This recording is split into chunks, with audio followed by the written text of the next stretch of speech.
Hello friends, എൻ്റെ പുതിയൊരു വീഡിയോയിലേക്ക് എല്ലാവർക്കും സ്വാഗതം.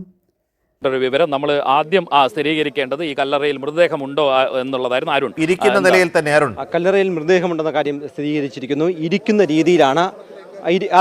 രീതിയിലാണ് ആ മൃതദേഹം ഇപ്പോൾ കണ്ടെത്തിയിരിക്കുന്നത്. കല്ലറയിൽ മൃതദേഹമുണ്ടെന്ന കാര്യം സ്ഥിരീകരിച്ചിരിക്കുന്നു. ഇരിക്കുന്ന രീതിയിലാണ് മൃതദേഹമുള്ളത്. അതിന്റെ ബാക്കി നടപടികളിലേക്ക് ഇപ്പോൾ കടക്കുകയാണ്. എന്തായാലും ആ കല്ലറയിൽ മൃതദേഹം ഉണ്ട്. അതായത് കുടുംബാംഗങ്ങൾ മക്കളും ഭാര്യയും കൊടുത്ത മൊഴി പ്രാഥമികമായി ശരിയാണ്. അദ്ദേഹം സമാധിയിരിക്കുന്ന പോലെ തന്നെ ആ തറയിൽ ഇരിക്കുന്ന രീതിയിൽ മൃതദേഹമുണ്ട്.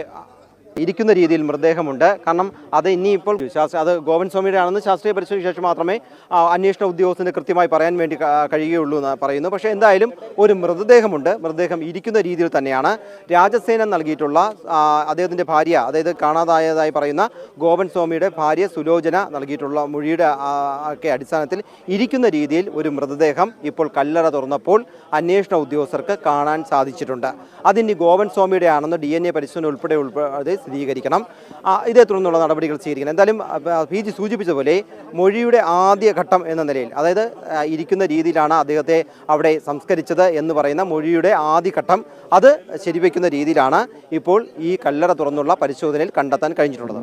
അതായത് ഒരു വ്യക്തിയെ കാണാതെ എന്ന് പോലീസിന് പരാതി കിട്ടുന്നു. പോലീസ് അതിലൊരു FIR ഇടുന്നു. അതിൽ പ്രാഥമികമായി അറിയേണ്ടത് ആ വ്യക്തി ജീവനോടെയുണ്ടോ മരിച്ചോ എന്നുള്ളതാണ്. ഇപ്പോൾ നമുക്ക് കിട്ടുന്ന വിവരം ആ കല്ലറയിൽ ഇരിക്കുന്ന രീതിയിൽ ഒരു മൃതദേഹമുണ്ട്. അത് ഇപ്പോൾ ഗോവൻ സ്വാമി എന്നുള്ള ആറാലമ്മൂട് സിദ്ധഭവനിൽ ഗോവൻ്റേത് തന്നെയാണ് എന്ന് ഏറെക്കുറെ സ്ഥിരീകരണം വരികയാണ്. ശാസ്ത്രീയ പരിശോധന ബാക്കിയുണ്ട്. ഇനി പ്രധാനപ്പെട്ട കാര്യം ഷിജു, അരുൺ, ആ കുടുംബാംഗങ്ങൾ പറഞ്ഞതുപോലെ അദ്ദേഹം സ്വമേധയാ അവിടെ വന്നിരുന്നതാണോ? അദ്ദേഹം ഇരുന്നതിന് ശേഷം അദ്ദേഹത്തിൻ്റെ ജീവൻ നഷ്ടപ്പെട്ടതാണോ?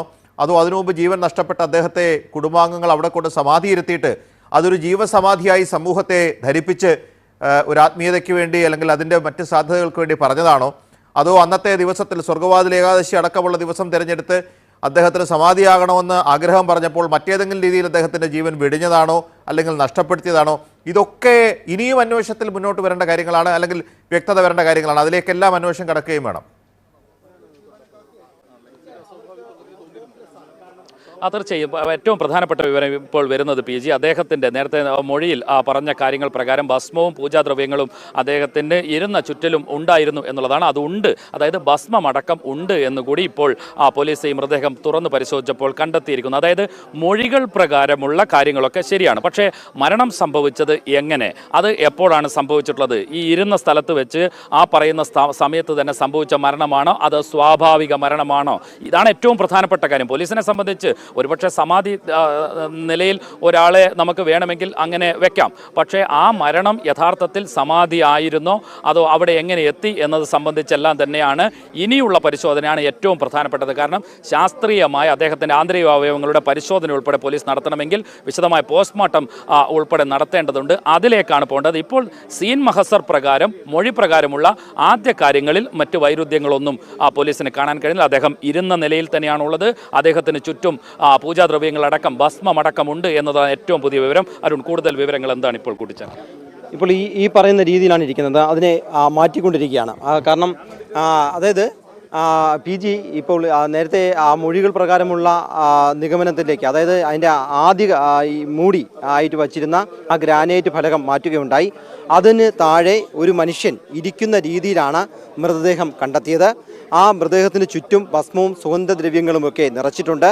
അത് മാറ്റുകയാണ്. കാരണം അതുപോലും അതിൻ്റെ സാമ്പിൾ പോലും ശാസ്ത്രീയ പരിശോധനയ്ക്കായി എടുക്കേണ്ടതുണ്ട്. പറയുന്ന ആ മൃതദേഹത്തിന് ചുറ്റുമുള്ള കാര്യങ്ങൾ, ആ മൃതദേഹത്തിന് ചുറ്റുമുള്ള ഈ സുഗന്ധദ്രവ്യങ്ങളും മറ്റുമൊക്കെ നീക്കം ചെയ്യുന്ന ഒരു പ്രവൃത്തിയാണ് ഇപ്പോൾ നടന്നുകൊണ്ടിരിക്കുന്നത്. അതിനുശേഷമാണ് മൃതദേഹം, കാരണം അതിന് വീഡിയോ ചിത്രീകരിക്കണം, ആ ഇരിക്കുന്ന നിലയിൽ പലതരത്തിലുള്ള ഫോട്ടോകൾ എടുക്കണം. അതിനുശേഷമാണ് അവിടെ ഒരു 2 ടേബിൾ ഇട്ടിട്ടുണ്ട്. ആ ടേബിളിലേക്ക് ഈ പറയുന്ന മൃതദേഹം മാറ്റുക. അപ്പോൾ ഓരോ ഘട്ടവും വളരെ നിർണായകമാണ്. ഓരോ ഘട്ടവും വീഡിയോ ചിത്രീകരിച്ച് ഫോട്ടോ എടുത്ത് അതിന് ചുറ്റുമുള്ള ഈ ഈ ഭസ്മം മറ്റു സാധനങ്ങളും എല്ലാം വേർതിരിച്ച് മാറ്റി ആ ബോഡിയെ മാറ്റിയതിന് ശേഷമാണ് ഈ ടേബിളിലേക്ക് മാറ്റുക. അപ്പോൾ ഓരോ ഘട്ടവും ഇപ്പോൾ നടന്നുകൊണ്ടിരിക്കുകയാണ്. അത് ആ അന്വേഷണത്തിൻ്റെ ഭാഗമായിട്ടുള്ള ശാസ്ത്രീയ പരിശോധനയുടെ ഭാഗമായിട്ടുള്ള ഓരോ ഘട്ടങ്ങളും ഇപ്പോൾ നടന്നുകൊണ്ടിരിക്കുകയാണ്. എന്തായാലും കല്ലറയ്ക്കുള്ളിൽ ഒരു മൃതദേഹമുണ്ടോ അല്ലെങ്കിൽ ഒരു വ്യക്തി ഉണ്ടോ, ഒരു മൃതദേഹമുണ്ടോ എന്നതായിരുന്നു ചോദ്യം. ഒരു മൃതദേഹമുണ്ട്. ആ മൃതദേഹം വീട്ടുകാർ പറയുന്നത് ഈ ഗോപൻ സ്വാമിയെ സംസ്കരിച്ച ഒരു രീതി പറയുന്നുണ്ട്. ആ രീതി മൊഴിയുടെ അടിസ്ഥാനത്തിൽ തന്നെയാണ് ആ മൃതദേഹം ഇപ്പോൾ കണ്ടെത്തിയിട്ടുള്ളത്. ആ കണ്ടെത്തലിന്റെ അടിസ്ഥാനത്തിൽ ഇപ്പോൾ ഇരിക്കുന്ന രീതിയിലാണ് ഇത് പൊളിച്ചു കഴിഞ്ഞു എന്നാണ് നമുക്ക് മനസ്സിലാക്കാൻ കഴിയുന്നത്. അതിനകത്ത് മൃതദേഹത്തിന് ചുറ്റും ഭസ്മവും പൂജാദ്രവ്യങ്ങളുമുണ്ട്. ഹൃദയഭാഗം വരെ ഇത് മൂടിയിട്ടുണ്ട്. മുകളിലത്തെ സ്ലാബ് മാത്രമേ നീക്കിയിട്ടുള്ളൂ. ഹൃദയഭാഗം വരെ പൂജാ സാധനങ്ങൾ നിറച്ച നിലയിലാണ്. അതുവരെ ഈ അനുജൻ രാജസേനും അതേപോലെ തന്നെ സനന്ദനും സുലോചനയും പോലീസിന് കൊടുത്തിട്ടുള്ള മൊഴികൾ ശരിയാണ്. ആംബുലൻസ് ഇപ്പോൾ അങ്ങോട്ട് പോകുന്നുണ്ട്. ഈ മൃതദേഹം ആംബുലൻസിനകത്ത് കയറ്റിയ ശേഷം പോസ്റ്റ്മോർട്ടത്തിനായി കൊണ്ടുപോകാനുള്ള തയ്യാറെടുപ്പാണ്